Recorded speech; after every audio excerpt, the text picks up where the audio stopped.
Hi, my name is Patrick. This video should tell you about 2 week preparation schedule for the XAT exam. Now, the focus of preparation, assuming that you've done decent preparation for CAT and the other exams, your focus should be one, decision making. That's a new section in XAT.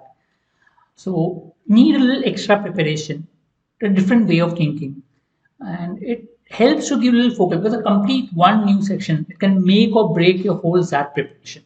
If you do well in the decision making, you can really score very, very high. But the people who don't prepare DM, they tend to do not so well. The best way to prepare for DM is look at the past XAT papers and prepare from those areas. Second area that you need to look at is critical reasoning. There are quite a few critical reasoning questions in the verbal section. I mean, that's one area where people can score. And critical reasoning is, if you don't practice, you may find it a little difficult. You can look at the GMAT material for critical reasoning, but yeah, do practice separately critical reasoning. A little bit more questions on critical reasoning, 6-7 questions, but yeah, it makes sense to a little bit prepare on critical reasoning so that you're prepared as far as possible.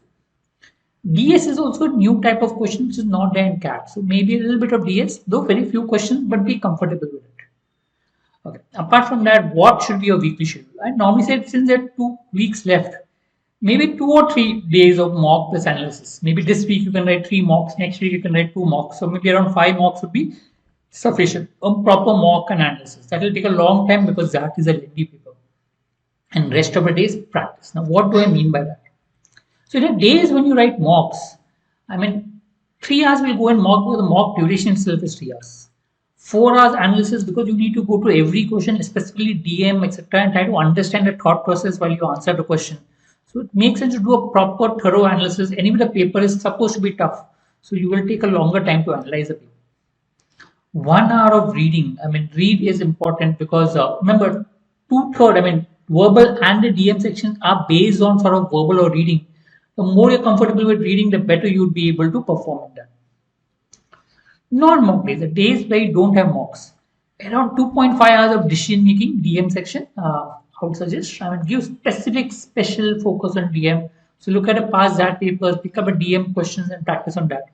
Half an hour critical reasoning, important, but few questions of critical reasoning, if you practice, you can get used to it. 2 hours of content DI. Content DI is also important. You need to clear the cutoff. So ensure that if you're strong in content DI, that may actually help you to push up marks and percentage. 1 hour of reading, continue with that.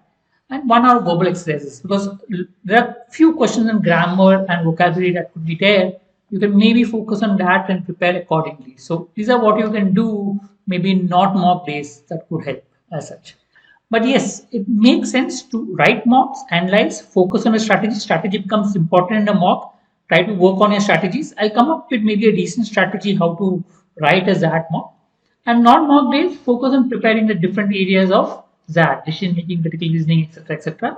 So you can know well. Also, your mock analysis will help you to know what to prepare on non-mock days. Also, this is just a rough estimate.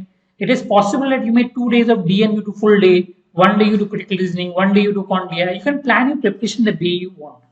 I will just put it in order so that you know what is important, what is not, and accordingly prepare. Essay writing GK would be important to some extent, but normally they come into picture only once you get a call. Initially, it is not very important as such, but once you get a call, it comes into importance. So just go a little bit, not too much on essay writing and GK. I'm not focused on that much because, as I said, it doesn't count when you get a call. Hope this helps. We'll come up with more videos that will help you. Do subscribe to our channel. All the best.